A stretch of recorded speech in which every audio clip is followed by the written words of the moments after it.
ch24 from Fish in a Tree is called Imaginary Hero. Mr. Daniels asks us to write about our favorite fictional character, a person we consider to be a hero, and be ready to tell the class about who it is. It's funny how much trouble Albert has with this. He tells Mr. Daniels that looking up to a character that isn't real is illogical. But Mr. Daniels tells him it will be good for him, which confuses the heck out of Albert. He mumbles all the way back to his seat. Albert never mumbles. He either talks or he doesn't. Oliver is in his seat listing the names of every superhero I've ever heard of. Superman, Captain America, Batman. He looks upset when he turns to Suki nearby. Is Robin a superhero? I mean, his outfit isn't scary at all. And he has no special powers. But Batman doesn't really either. But at least Batman can drive the Batmobile and fly the Batplane. Robin just rides along. I don't think I'd want to just ride along. What do you think? Suki opens her mouth, but no sound comes out. It doesn't matter because Oliver has moved on. Spider-Man. Maybe I'll write about him.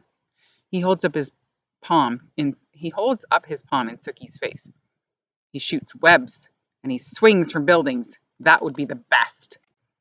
Hey, freak, she whispers, glancing over at Mr. Daniels, who is working with someone at his desk to make sure he can't hear. We don't need to hear every weird thought in your tiny little brain. We're trying to work. Oliver's face is unmoving until he says, if I were Aquaman, I would summon the piranhas to take you away. You could be their queen. Keisha starts laughing and Mr. Daniels finally looks up. Keisha? She puts her arm down on her desk and leans her forehead against it, trying to stop laughing. The more she tries, the more she glares. With Mr. Daniels watching, most everyone goes back to their work. After a while, even Keisha does. But I keep looking around the room. I love how Albert can't choose one character while Oliver wants to write about everyone. However, I don't love how much trouble I'm having writing about my character. Makes me wish I were a fictional character. When Mr. Daniels calls me up to his desk, he's holding my paper. A teacher holding my paper is rarely a good thing. But Mr. Daniels doesn't cover my paper with red ink like other teachers. They used to look like they were bleeding. Mr. Daniels has written in green, and he apologizes for not being able to read my writing. He says that my character sounds really interesting, but he'd like to know a bit more. Will you read this out loud for me? Uh-oh.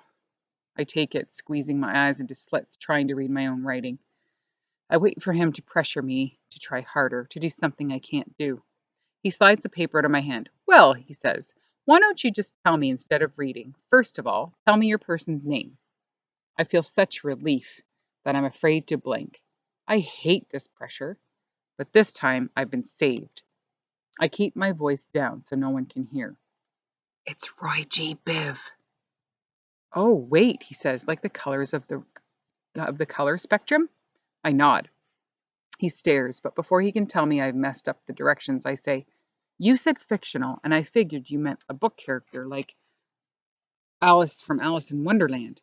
But Roy isn't real, and there isn't any other characters that mean as much to me as him. I love the colors, and I use them in my art. And art is about the only thing. I stop before I confess to feeling like a failure at everything else. That's clever, Allie, he tells me. I actually like that you chose someone who isn't a book character exactly. You think out of the box. I see a mind movie of me standing outside a huge glass box. Everyone else is inside it, together. Do you know what it means to think out of the box? He asks. I shake my head. It means that you are a creative thinker. You think differently than other people. Great. Just once I want to be told like I'm everyone else. It's a good thing to be an out of the box thinker. People like that are world changers. Wait, his face doesn't look like this is a bad thing. Is that like setting the world on fire? I ask, smiling a bit. Exactly that, he nods. Then he stares at me long enough for me to wonder what he's thinking before sending me back to my seat. The next day, when it's time to tell the class who my character is, I begin by asking everyone what their favorite color is. It's fun. I think this part of being a teacher would be cool. I'd rather eat crayons than do the rest of it, though. I take out a color wheel that I made at home. It's white cardboard, and I've broken it into 7 pie-shaped pieces. I figured out that each angle has to be about 51 degrees to have 7 equal pie pieces. I used Travis's protractor to draw the lines exactly. Then I colored each piece with a different Roy G. Biv color, and I made them really dark. What color do you get if you mix all the colors together? I ask. Most people guess dark colors. My favorite color is white, I say, because it's a mixture of all the colors. Albert nods a little.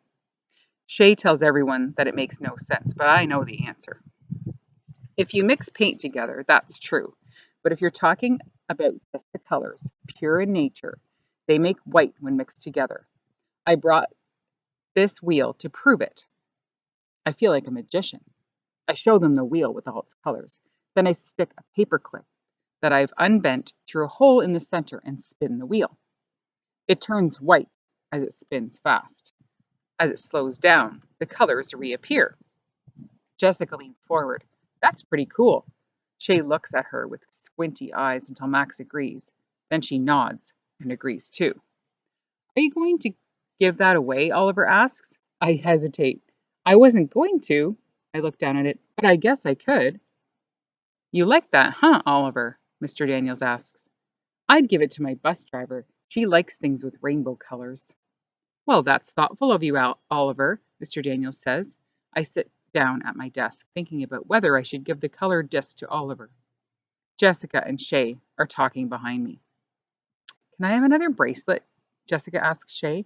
I don't think so.